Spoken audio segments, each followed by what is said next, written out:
Welcome to this Algebra 2 session on Foundations for Polynomials, and we're going to look at some properties. The zero exponent property says that for any non-zero number a to the 0 power is equal to 1. So that means anything to the 0 power is 1. 1,000,000 to the 0 power is equal to 1. Negative 1,000 to the 0 power is equal to 1. So let's look at a couple of problems here. Now these may be a little tricky. Negative 3/5 to the 0 power. You guessed it, it's equal to 1. And negative 5 times AB raised to the 0 power is equal to 1. So anytime that you have something raised to the 0 power, it's equal to 1. That's probably one of the easiest problems that you'll see in our unit on polynomials. Negative exponent property. For any non-zero number a to the negative n is equal to 1 over a to the n power. So if you have a number or a variable raised to a negative exponent, we make it positive by switching its position to the denominator of a fraction. If that negative exponent happens to be in the denominator of a fraction, we make it positive by switching it to the numerator. So why do we do that? Well, the standard in working with negative exponents in math is that you do not leave a negative exponent in the final answer. Your exponent should be positive. So this is our property that we'll use when we come across situations like that. 8 to the negative 1 power. To make it a positive exponent, we create a fraction putting the 8 to the first power in the denominator. Now you can also try this on a calculator. Take 8 to the negative 1 power on your calculator and you see that you get 0.125. And if you take 1 and divide it by 8, you'll see that you get 0.125. So you can see on a calculator that we do need to change it to a fraction to make it a positive exponent. X to the negative 2, create a fraction and put the x to the second power in the denominator to make it positive. 5 to the negative third power will become 1 over 5 to the third, which is 1 over 125.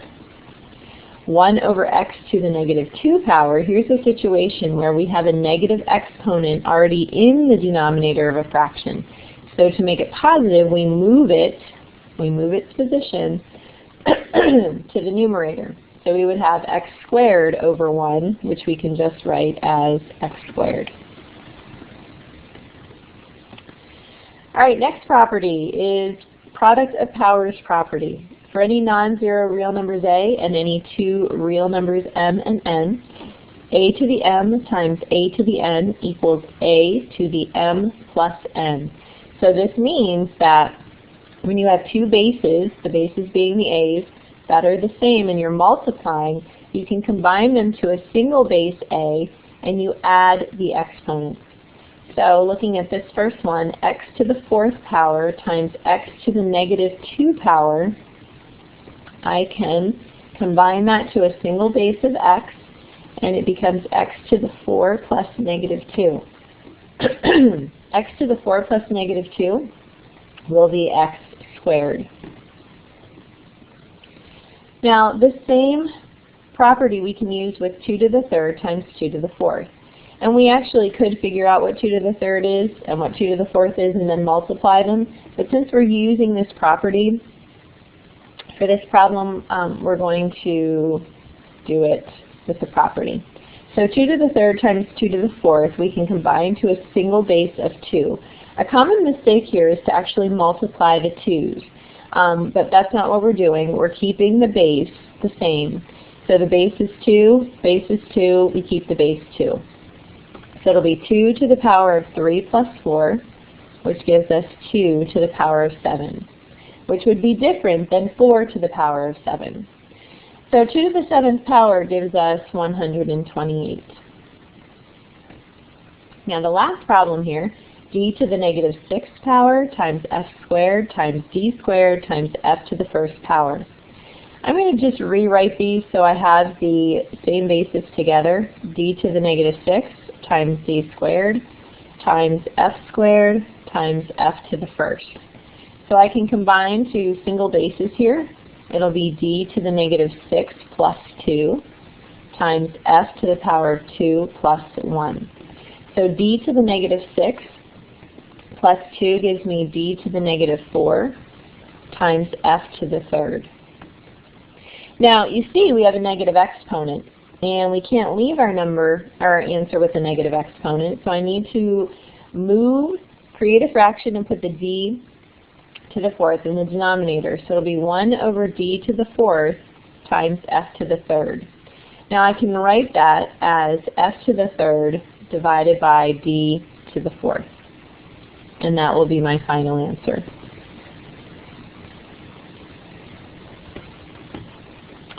All right, we have two more properties to look at. Power of a power property. For any non-zero real number a and two integers m and n, a to the power of m raised to the n power is equal to a to the power of m times n. So notice here, sometimes we get confused with this property and the product of powers. Notice that in this property you only have one base, it's the x. With this property, you have two bases. So when you have two bases that are the same, you add the exponents. But when you have one base with an exponent that's being raised to another power, you multiply the exponents. So very important. We'll multiply the exponents 3 times 4, and we get x to the 12th. And if you want to see the long version of why that is, x to the third raised to the fourth power means that you're doing x to the third times x to the third times x to the third 4 times. And you can see then that if we add all those 3's together, we get x to the 12th. So that's kind of the long version. The property is supposed to make it a little bit easier for you. Basically a shortcut. So I want to show you this with a negative exponent as well. We multiply the power to power, multiply the exponents, and you get x to the negative 12, which then becomes, to make it a positive exponent, we create a fraction and we put the x to the 12th in the denominator. And last but not least, power of a product property. For any two non-zero real numbers a and b and any integer m, ab, quantity ab raised to the m power is equal to a to the m times b to the m. So 3m squared raised to the third power, what I can do is take each part of this monomial and raise it to the third power. So I'll be taking 3 to the third power times m squared raised to the third power. Now, some common mistakes here, because we're used to the exponent rules, some common mistakes that I've seen in the past are to take 3 times 3 and get 9. But this is 3, a number being raised to a power. A number being raised to a power means that we take 3 times 3 times 3. We take 3 times itself 3 times. So that gives us 27. And then we can use our power of a power property that we just talked about. M squared to the third power means m to the 2 times 3 power, which is 27m to the 6th power. Now, the long version of this, the property gives us a shortcut, but if you want to see why this is 27m to the 6th, we can write this out. 3m squared to the third power means 3m squared times 3m squared times 3m squared. So you can see that we're taking 3 times 3 times 3, and we get 27, and then m squared times m squared times m squared means that we add the exponents and we get 6. So the property is to be a shortcut for you. But if you have trouble remembering all the properties, then write everything out. 3x times the quantity xy to the fourth raised to the second power. I'm going to deal with my parentheses here and my power before I do anything with the 3x. So I'm going to use my power of a product property. then I'll have 3x times x squared times y to the 4th raised to the 2nd power. So that'll give me 3x on the outside still times x squared times y to the 8th. Because remember, I'm multiplying when it's power to power. When you have a single base and you have a power raised to a power, an exponent raised to another exponent, you multiply them and we get 8. So now I'm going to combine the x to the 1st times x squared to give me x to the 3rd. Remember, I add the exponents because I have two bases that are the same. And I get 3x cubed times y to the 8th.